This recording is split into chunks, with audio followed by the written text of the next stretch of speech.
Okay. All right. Now, I've been asked to do a quick Medicare presentation, so let me do that real fast. Okay. I don't want to take up too much of the digital class, but you all are going to learn something real quick. Okay. So I've been doing Medicare for the past 17 years, and I did not give myself this name, but this is what the singers call me. They call me Marvin the Medicare Man. Medicare Marvin, and everybody's phone is just that's. I come into the scene and they say Medicare Marvin. I'm just like, yes, so I'm well known on the south and east side. So you all been to the Atlas Center, which is the big singing center on 79th Street. That's right. I'm there all the time. You go talk to Margreta, Alicia, Cottage Grove, 830 Cottage on 79th Street in Indiana. Those are my areas.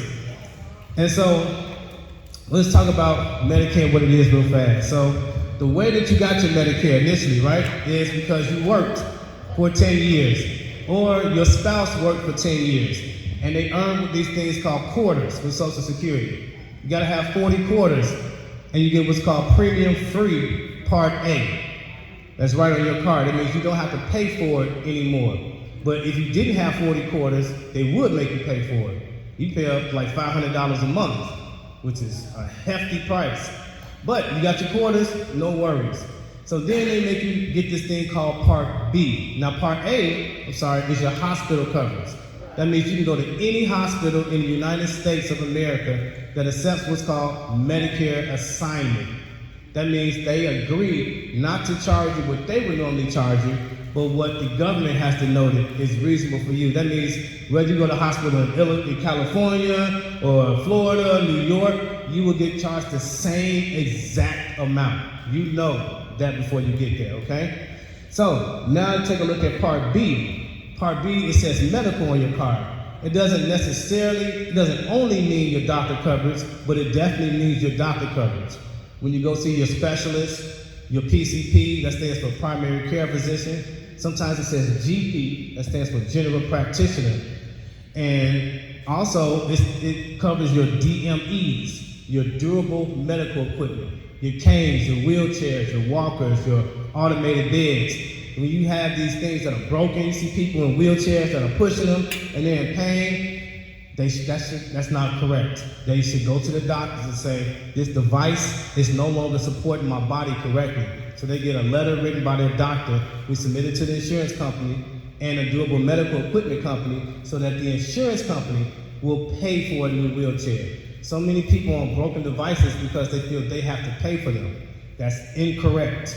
Your insurance pays for them. That's what Part B is for. It covers your durable medical equipment. And last but not least, it covers your preventative care. Go get your mammograms, your flu shots, your bone mass density checks, your annual visits. They don't cost you anything. When you look in your Medicare book, you see these little blue apples in there. Everything that has a blue apple by it is a preventative service. You don't have to pay for it at all. Even without Part C, you don't have to pay for it, okay?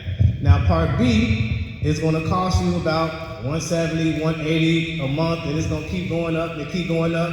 When I started doing Medicare, it was only $96 a month. And they gonna keep shooting it up, okay? So, Then they give you a raise. That's right, the little raise to try to match with it. That's right.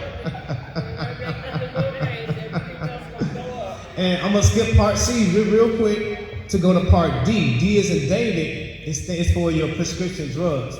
Now, it's your self-administered prescription drugs. When you go to Walgreens, CVS, you get the bottle and you pop the pill yourself, or you stick yourself with the insulin or the blood thinner, okay? Now, you notice when you go to your doctor's office, you don't need to bring your medications. When you're in a hospital, you don't need to bring your medications, because Part A covers all your medications when you're in the hospital. Part B covers your medications or anything the doctor gives you in their office, okay? So that's A, hospital, B, medical, and D, prescription drugs, self-administered.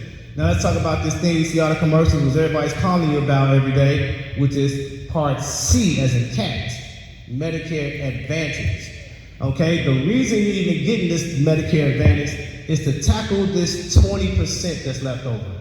And Medicare is an 80-20 program. That means the government will pay 80% of your medical bills, but they will leave that other 20% for you to pay.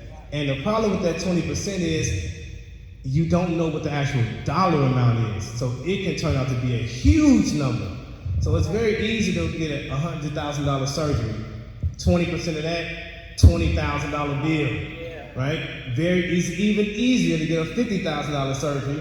That's a $10,000 bill, just like that, okay? So when you see a percentage, it's called co-insurance. But you'll notice on your cards, like sometimes you get your Medicare Advantages, it'll say on there, 0 for a doctor, or maybe $20 or $30 for a specialist. That is called a co-payment. That is opposite of a co-insurance. A co-payment is pre-negotiated. You know what you're gonna pay before you get there. So you know your specialist doesn't actually charge $30. They charge about $200-something for the visit. But you are only gonna pay $30, pre-negotiated, okay? That's one of the advantages of Medicare Advantage. It pre-negotiates your amounts for you. Another thing it does is it adds these additional benefits. This dental, vision, hearing, transportation. You get over-the-counter benefits. You can buy stuff, vitamins, Tylenol, arm braces, eye drops, bandages, toothbrushes, toothpaste, floss, I mean, all types of stuff. The stuff you would normally spend your money at Walgreens and CVS, if it's not a medication, a prescription drug, or food, is most likely in your over-the-counter book. And now they're paying you to go to your doctor. They give you gift cards to go to Walgreens, Longhorn Steakhouse, Walmart. They give you hundreds of dollars. The reason they're doing that is because they'd rather give you money now to promote you to stay healthy than to pay for $80,000 surgeries and things of that nature, okay? Now, another advantage to have of these Medicare Advantages is this thing called a MOOP. It stands for Maximum Out of Pocket.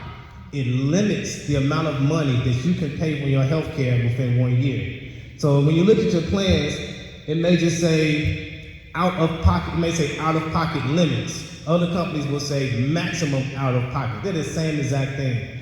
So it may say your maximum out of pocket is $5,000. Some are $2,000, some are $10,000. Let's just go with 5. That means that, let's say you have to get a heart transplant. That's an $800,000 surgery. It will only cost you $5,000. And there's nothing more you can pay for your health care for the rest of the year because you've reached your maximum out of pocket. So you go to the doctor, nothing to pay. You get another surgery, there's nothing more to pay. You're at your max. But then next year, it starts over again. So those are some advantages of having that. Now, one of the big disadvantages is that you have to make sure that your doctor, your specialist, the hospital that you want to go to, and your medications are all covered under the same exact plan. You're going to have some issues because you see these commercials, they say, hey, we're going to give you $20,000 of dental. Then Magic Johnson's like, see my teeth? But then you enroll, and now your specialist say, oh, I don't accept that HMO plan, or I don't accept Cigna at all, or I don't accept Humana at all, whatever company you're with. Now you have an issue with your health because you trusted this specialist to take care of your diabetes or